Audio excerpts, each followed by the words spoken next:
Le naturisme du Cap d'Agde. Vous m'avez posé plusieurs questions à ce sujet, au sujet du naturisme du Cap d'Agde. Alors je vais vous répondre ici sans détour. D'ailleurs, je vous ai fait une fiche pour découvrir le Cap d'Agde. Premier lien dans la description de la vidéo, lien en commentaire épinglé. Prenez votre fiche. Vous avez aussi 7 jours offerts sur l'application de rencontre libertine Wild. Donc vraiment, prenez tout ça, prenez ces ressources et je vous parle du naturisme au Cap d'Agde. Alors, le Cap d'Agde n'est pas entièrement naturiste, d'accord, mais il y a un petit village au sein du Cap d'Agde qui est naturiste. Alors, des fois on me dit, est-ce que je suis obligé d'être naturiste au Cap d'Agde? Oui et non. C'est-à-dire que tu n'es obligé de rien au Cap d'Agde à part sur la plage libertine. Sur la plage libertine est une plage naturiste. Donc tu es obligé d'être nu sur la plage. La plage, c'est obligatoire. Maintenant, dans le reste du village libertin, tu n'es pas obligé d'être nu. Beaucoup de gens le sont. Il y a aussi des gens qui ont juste un paréo ou une tenue ultra sexy. Mais tu n'es obligé de rien. Donc dans le village, tu es obligé de rien. Sur la plage, c'est une plage naturiste. Mais dans le village, tu peux être en maillot, tu peux être en tenue sexy le soir, tu peux être juste nu sous ton paréo. Tu peux être un petit peu vêtu dans le village, il n'y a pas de problème avec ça. Sur la plage, par contre, c'est là où c'est interdit d'être habillé.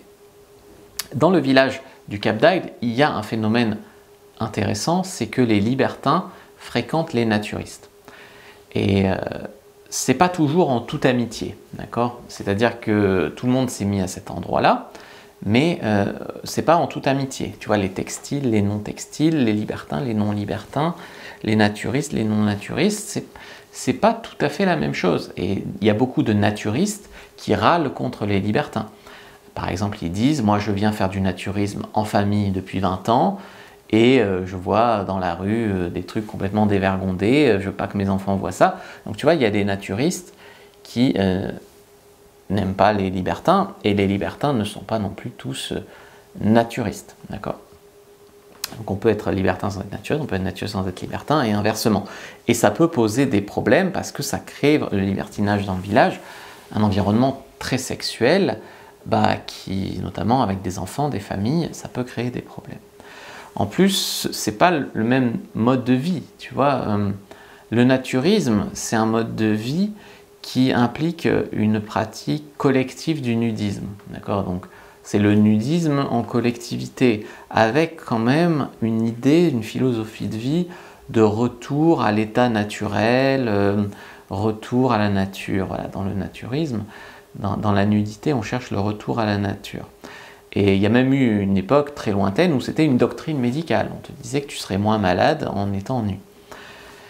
Donc, il y a une différence majeure, intéressante à avoir entre le naturisme et le nudisme, c'est que le nudisme consiste à se mettre nu pour les raisons qui sont autres que le bien-être.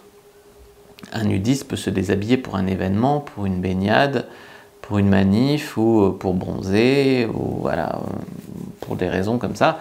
Là où le naturiste, il a vraiment une philosophie de vie derrière. Pour les naturistes, le nudisme, ce n'est qu'un aspect du style de vie et de la philosophie, mais c'est vraiment le bien-être, le respect des autres, se rapprocher de la nature, être bien avec soi-même, être bien dans son corps, voilà. Il considère ça, le naturiste, comme un état naturel et pour se rapprocher de la nature. Ce n'est pas forcément le cas du nudisme ou encore du libertin. Donc, c'est très différent. Après, il y a ça de bon dans le Cap d'Agde, que c'est très communautaire, la plupart des gens sont très respectueux, tu es vraiment dans une communauté qui est bienveillante, donc entre eux, les gens sont bienveillants quand même, et tu peux trouver des gens qui sont dans la même communauté que toi, que ce soit des libertins ou des naturistes. Il y a quand même vraiment une forme de bienveillance qui règne au village, même s'il y a des tensions un petit peu entre les naturistes et les libertins. Voilà, donc prenez votre fiche sur le Cap d'Agde. Pour moi, c'est vraiment une aventure à vivre au moins une fois, un été, une semaine. Le Cap d'Agde, c'est extraordinaire à voir, à vivre. Prenez votre fiche là-dessus pour en savoir plus. N'hésitez pas à vous abonner à la chaîne, liker la vidéo, abonnez-vous. Moi, je vous dis à bientôt et que le dieu de la séduction et du libertinage soit avec vous, les amis.